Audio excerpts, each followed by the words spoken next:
사무엘상 24장 1절에서 22절까지의 말씀을 함께 읽겠습니다. 블레셋 사람과 싸우고 돌아온 사울은 다윗이 엔게디 광야에 있다는 소식을 듣고 온 이스라엘에서 3,000명을 뽑아 거느리고 다윗과 그의 부하들을 찾으러 들염소 바위 쪽으로 갔다. 사울이 길 옆에 양 우리가 많은 곳에 이르렀는데 그곳에 굴이 하나 있었다. 사울이 뒤를 보려고 그리로 들어갔는데 그 굴의 안쪽 깊은 곳에 다윗과 그의 부하들이 숨어 있었다. 다윗의 부하들이 그에게 말하였다. 드디어 주님께서 대장님에게 약속하신 바로 그날이 왔습니다. 내가 너의 원수를 너의 손에 넘겨줄 것이니 내가 마음대로 그를 처치하여라 하신 바로 그날이 되었습니다. 다윗이 일어나서 사울의 겉옷자락을 몰래 잘랐다. 다윗이 자기가 사울의 겉옷자락을 자른 것뿐인데도 곧 양심의 가책을 받게 되었다. 그래서 다윗은 자기 부하들에게 타일렀다. 내가 감히 손을 들어 주님께서 기름 부어 세우신 우리의 임금님을 치겠느냐? 주님께서 내가 그런 일을 하지 못하도록 나를 막아 주시기를 바란다. 왕은 바로 주님께서 기름 부어 세우신 분이기 때문이다. 다윗은 이런 말로 자기의 부하들을 타이르고 그들이 일어나 사울을 치지 못하게 하였다. 마침내 사울이 일어나서 굴 속에서 나가 길을 걸어갔다. 다윗도 일어나 굴 속에서 밖으로 나가서 사울의 뒤에다 대고 외쳤다. 임금님, 임금님. 사울이 뒤를 돌아다 보자 다윗이 땅에 엎드려 절을 하였다. 그런 다음에 다윗이 사울에게 말하였다. 임금님은 어찌하여 다윗이 왕을 해치려 한다고 주장하는 사람들의 말만 들으십니까? 보십시오. 주님께서 오늘 저 굴 속에서 임금님을 나의 손에 넘겨주셨다는 사실을 이제 여기에서 직접 확인하실 수 있습니다. 임금님을 살려보내지 말라고 말하는 사람도 있었지만 나는 임금님을 아꼈습니다. 절대로 손을 들어 우리의 임금님을 치지 않겠다고 다짐하였습니다. 임금님은 바로 주님께서 기름 부어 세우신 분이기 때문입니다. 아버지, 지금 내가 들고 있는 임금님의 겉옷자락을 보십시오. 내가 이 겉옷자락만 자르고 임금님께 손을 대지 않았습니다. 이것을 보시면 나의 손에 악이나 죄가 없으며 임금님께 반역하거나 잘못한 일이 없다는 것도 아실 것입니다. 그런데도 임금님은 나를 죽이려고 찾아다니십니다. 이제는 주님께서 나와 임금님 사이에서 재판관이 되시고 나의 억울한 것을 주님께서 직접 풀어주시기 바라겠습니다. 나의 손으로는 직접 임금님께 해를 끼치지 않겠습니다. 옛날 속담에 악인에게서 악이 나온다 하였으니 나의 손으로는 임금님을 해치지 않겠습니다. 이스라엘의 임금님은 누구를 잡으려고 이렇게 나오셨습니까? 임금님이 누구를 잡으려고 쫓아다니십니까? 한 마리 죽은 개를 쫓아다니십니까? 한 마리 벼룩을 쫓아다니십니까? 그러므로 주님께서 재판관이 되셔서 나와 임금님 사이를 판결하여 주시기를 빌겠습니다. 주님께서 굽어보시고 나의 억울함을 판결하여 주시며 나를 임금님의 손에서 건져 주시기를 빌겠습니다. 다윗이 말을 끝마치자 사울은 나의 아들 다윗아, 이것이 정말 너의 목소리냐 하고 말하면서 목 놓아 울었다. 사울이 다윗에게 말하였다. 나는 너를 괴롭혔는데 너는 내게 이렇게 잘해 주었으니 내가 나보다 의로운 사람이다. 주님께서 나를 내 손에 넘겨주셨으나 너는 나를 죽이지 않았다. 이것 하나만으로도 오늘 너는 내가 나를 얼마나 끔찍히 생각하는지를 내게 보여주었다. 도대체 누가 자기의 원수를 붙잡고서도 무사히 제 길을 가도록 놓아 보내겠느냐? 내가 오늘 내게 이렇게 잘해 주었으니 주님께서 너에게 선으로 갚아 주시기 바란다. 나도 분명히 안다. 너는 틀림없이 왕이 될 것이고 이스라엘 나라가 내 손에서 굳게 설 것이다. 그러므로 너는 이제 주님의 이름으로 내게 맹세하여라. 너는 내 자손을 멸절시키지도 않고 내 이름을 내 아버지의 집안에서 지워버리지도 않겠다고 내게 맹세하여라. 다윗이 사울에게 그대로 맹세하였다. 사울은 자기의 왕궁으로 돌아갔고 다윗과 그의 부하들은 산성으로 올라갔다. 아멘. 오늘도 예배당에 나오셔서 말씀 앞에 겸손히 삶을 드리는 성도 여러분, 그리고 온라인으로 많은 분들이 참여하셨습니다. 하나님의 말씀 앞에 적극적으로 반응하시고 화답하시고 하나님의 말씀이 오늘 저와 여러분의 삶을 이끌어가는 놀라운 은혜를 경험하게 되시기를 축복합니다. 오늘 읽은 본문의 말씀을 중심으로 진정한 용기가 무엇인지 함께 살펴보겠습니다. 하나님의 특별한 개입으로 사울은 다윗을 죽이기 위해 쫓아왔다가 블레셋이라는 적군이 쳐들어오므로 다윗을 쫓던 그 길을 돌이켰습니다. 다윗은 그 하나님의 특별한 개입으로 생을 유지할 수 있었고 위험을 이길 수 있었습니다. 그런데 오늘 본문의 말씀 보면 블레셋 사람과 싸움을 마친 뒤에 다시 사울은 다윗을 뒤쫓습니다. 엔게디 광야에 있다라는 소식을 듣고 온 이스라엘에서 3,000명을 뽑아서 다시 다윗을 쫓아옵니다. 끊임없는 사울의 추격이 다윗을 힘겹게 만들고 있습니다. 그런데 오늘 본문의 말씀에 보면 우연히 다윗을 뒤쫓던 사울이 어느 한 굴에 이르러서 용변을 보기 위해서 홀로 그 굴에 들어갑니다. 그런데 그 굴 깊은 곳에 이미 다윗과 그의 부하들이 숨어 있었습니다. 사울이 홀로 용변을 보기 위해 두 굴에 들어온 것을 본 다윗의 신하들이 그의 지도자인 다윗에게 드디어 하나님께서 우리에게 약속하신 사울을 제거할 수 있는 기회의 날을 오늘 우리에게 주셨습니다. 바로 저 사울을 처치하시기를 바랍니다 라고 다윗에게 권합니다. 한번 상황을 살펴보십시오. 지금까지 계속해서 끊임없이 자기를 죽이려 했던 사울이 홀로, 그것도 아무런 대비 없이 용변을 보기 위해서 자기 앞에 나왔습니다. 굉장한 기회입니다. 절호의 기회이죠. 그리고 옆에서는 이 기회를 놓치지 말라고 모든 사람들이 다 조언을 하고 있습니다. 그리고 자기를 죽이려 하는 사울, 그리고 그는 차기 왕으로 기름 부음을 받았습니다. 어떻게 보면 사울이 사라져야 자기가 그 다음 수순으로 왕이 될 수 있습니다. 사울을 죽일 수 있는 분명한 이유와 명분이 있습니다. 우리가 살다 보면 모든 것들이 딱딱 들어맞는 것 같은 때가 옵니다. 절호의 기회, 이것만 붙들면 모든 것이 해결되겠다. 주변에서도 이거 딱 하나님께서 주신 기회이다. 이 기회를 놓치지 말라라고 모두가 다 이야기합니다. 상황을 보니까 정말 그런 것 같습니다. 이 일을 해야 될 이유와 명분이 뚜렷하고 분명합니다. 다윗의 상황이 그런 상황이죠.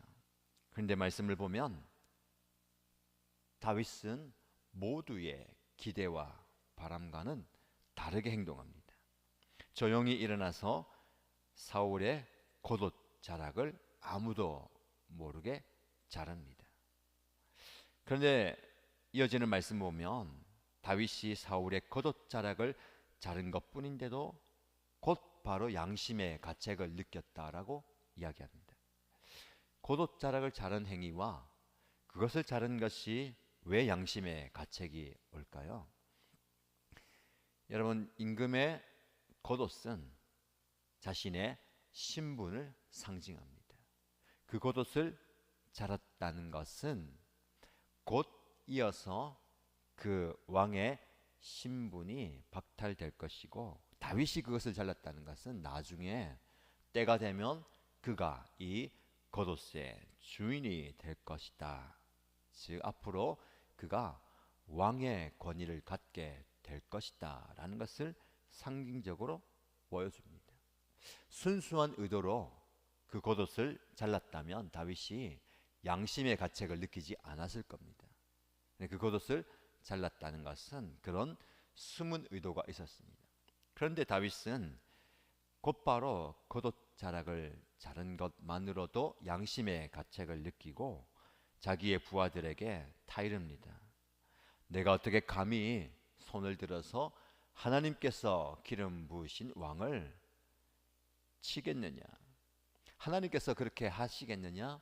하나님께서 나의 손을 막으실 거다. 그러니 너희들도 결코 하나님이 기름 부으신 그 왕을 처치하거나 손을 대서는 안 된다라고 당부합니다. 그리고 용변을 마친 뒤에 굴을 나간 사울을 뒤쫓아가서 뒤에서 사울을 부르죠. 임금님, 임금님. 제가 임금님을 해칠 수 있는 기회가 있었음에도 불구하고 저는 그렇게 하지 않았습니다. 그런데 임금님은 도대체 왜 임금님을 해치려 하는 자가 바로 사울이다, 다윗이다 라고 하는 그들의 말만 들으시고 저를 죽이려 하십니까? 라고 이야기합니다. 그러면서 한 번 더 이야기하죠.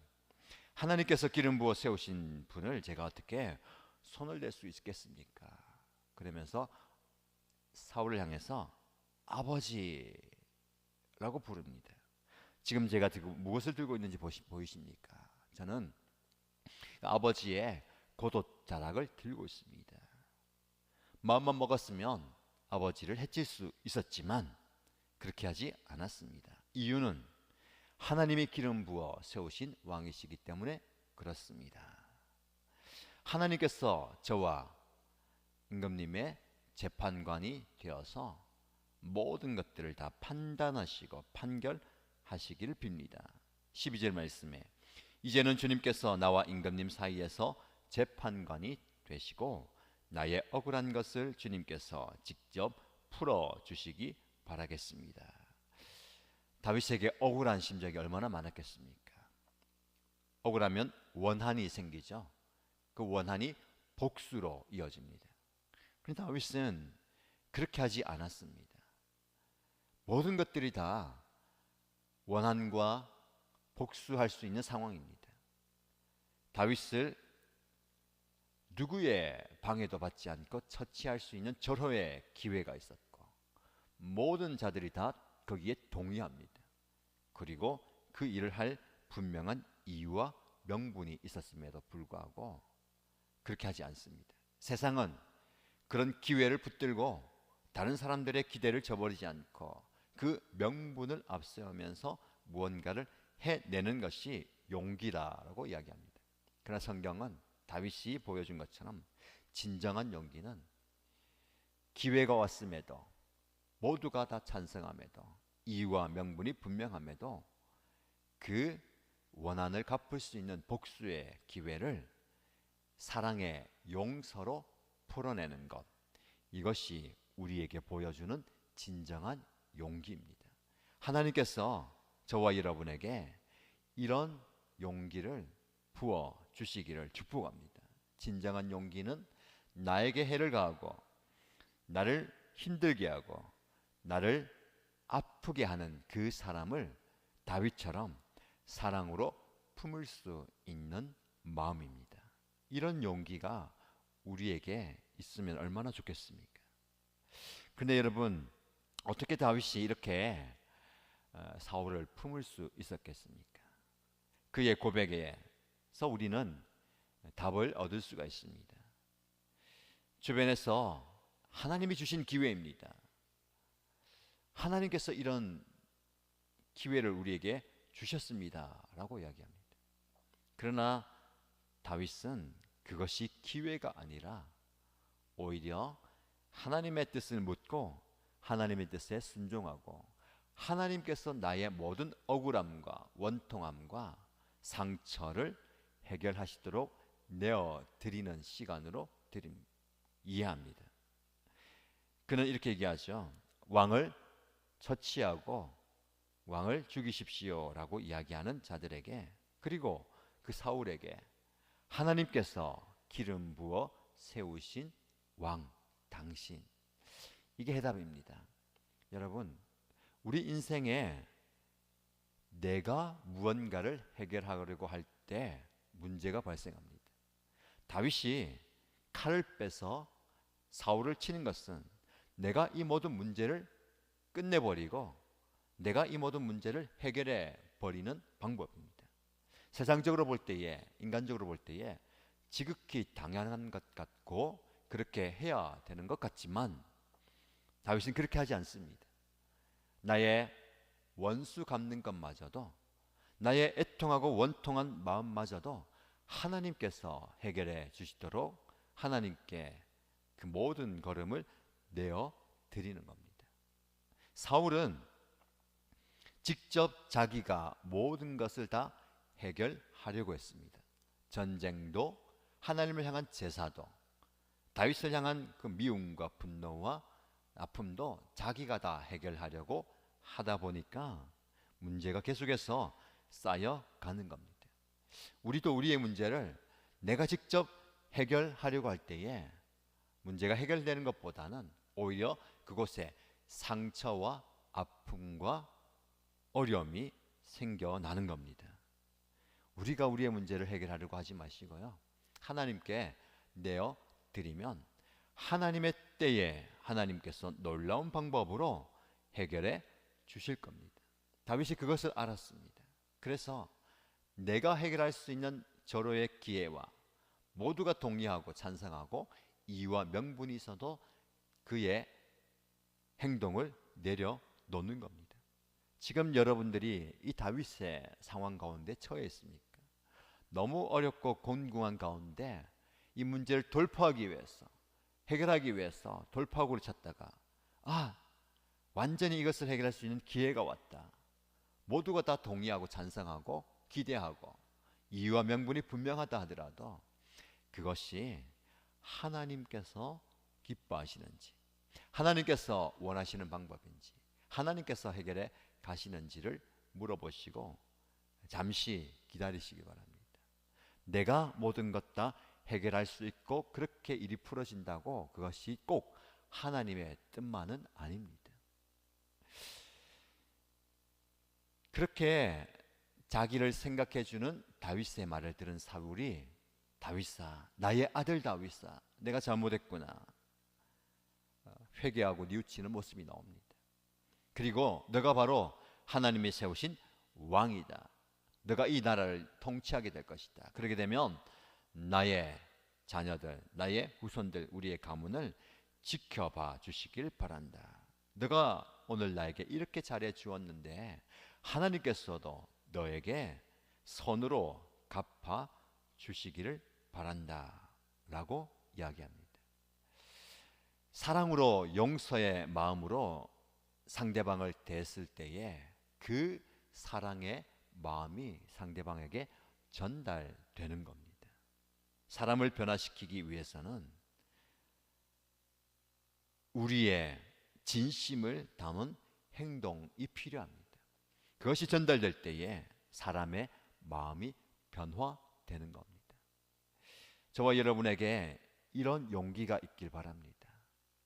복수해야 될 때 복수하고, 이는 이로 악은 악으로 갚는 것이 용기가 아니라, 그렇게 할 수 있음에도 불구하고, 할 수 있는 능력이 있고 할 수 있는 기회도 있고 모두가 다 그렇게 하라고 이야기하지만 하나님의 뜻을 물으면서 하나님의 용서의 마음으로 누군가를 대하고 품어주는 마음으로 누군가를 품어줄 때에 진정한 변화가 그 삶의 현장에 일어나게 되는 겁니다. 자, 오늘 하나님의 말씀 앞에 서는 저와 여러분, 하나님께서 저와 여러분에게 다윗처럼 진정한 용기를 품은 자가 되기를 원하는 말씀입니다. 받은 만큼 갚아주는 것이 용기가 아닙니다. 내가 받은 것보다 더 많이 되돌려주는 것이 용기가 아닙니다. 진정한 용기는 그렇게 할 수 있음에도 불구하고 그 마음을 접고 그 상대방을 용서하고 그 사람에게 선행을 베푸는 것, 하나님의 마음을 보여주고 전달해 주는 것입니다. 오늘 저와 여러분 앞에 사랑과 용서와 은혜를 베풀어 주어야 할 사울은 누구입니까? 끊임없이 여러분들을 괴롭히고 기회만 되면 여러분들을 힘들게 만드는 그 사람과 상황은 무엇입니까? 그 사람과 상황을 하나님의 지혜로 잘 이겨내시길 바랍니다. 우리에게 진정한 용기가 필요합니다. 이런 용기를 가지고 오늘 하루를 살아가시길 바랍니다. 다윗의 그 말 한마디와 선행을 베푸는 행동을 통해서 사울이 잠시나마 하나님의 사람으로, 하나님의 사랑으로, 하나님의 은혜로 그의 마음이 풀어진 것을 보게 됩니다. 이런 은혜가, 이런 변화의 역사가 저와 여러분의 삶에, 특별히 오늘 일어나는 모든 상황 가운데 일어나게 되기를 주님의 이름으로 축복합니다. 기도하겠습니다. 하나님 아버지, 자기를 끊임없이 죽이려 하는 그 사울의 모습 속에서 다윗이 얼마나 마음이 힘들어 했는지를 공감합니다. 그를 죽이도록 미워할 수 있고 원한과 복수의 마음이 들 수도 있는 상황이지만, 기회가 왔다고 해서, 모든 사람들이 다 동의한다고 해서, 그리고 이유와 명분이 있다고 해서 하나님이 세우신 그 왕을 처단하는 것이 아니라 오히려 그를 세워주고, 하나님께서 기름 부어 세우신 왕을 제가 어떻게 할 수 있습니까? 라고 하는 그 고백을 보게 됩니다. 우리도 이런 상황과 형편에 처할 때가 참 많이 있습니다. 끊임없이 우리를 공격하는 누군가로 인해서 마음이 아프고, 우리를 적대시하고 우리를 모함하고 우리를 힘들게 하는 그 한 사람 한 사람 때문에 마음이 무너지고 미움과 분쟁의 마음이 들 때가 많이 있습니다. 그러나 중요한 것은 그런 상황 가운데 우리가 어떤 마음가짐을 가지느냐입니다. 하나님께서 다윗에게 그를 품어줄 수 있는, 그를 용서할 수 있는 그 마음을 주신 것처럼 우리에게도 그런 마음을 주옵소서. 그때마다 시마다 불쑥불쑥 반응하는 것이 아니라 기다릴 수 있는, 참을 수 있는, 품을 수 있는 마음가짐을 주시고, 그래서 우리의 그 마음가짐을 통해서 그 상대방마저도 마음의 상처가 회복되고 그 마음의 아픔이 치유되는 그런 은혜가 있게 하여 주옵소서. 오늘 우리에게 주어진 모든 상황과 만나는 많은 사람들에게 그런 아름다운 모습을 보일 수 있는 저희들이 되게 하여 주옵소서. 그런 은혜와 그런 진정한 용기를 우리에게 하나님께서 부어 주시기를 소원하며 살아계신 예수님의 이름으로 기도드립니다. 아멘.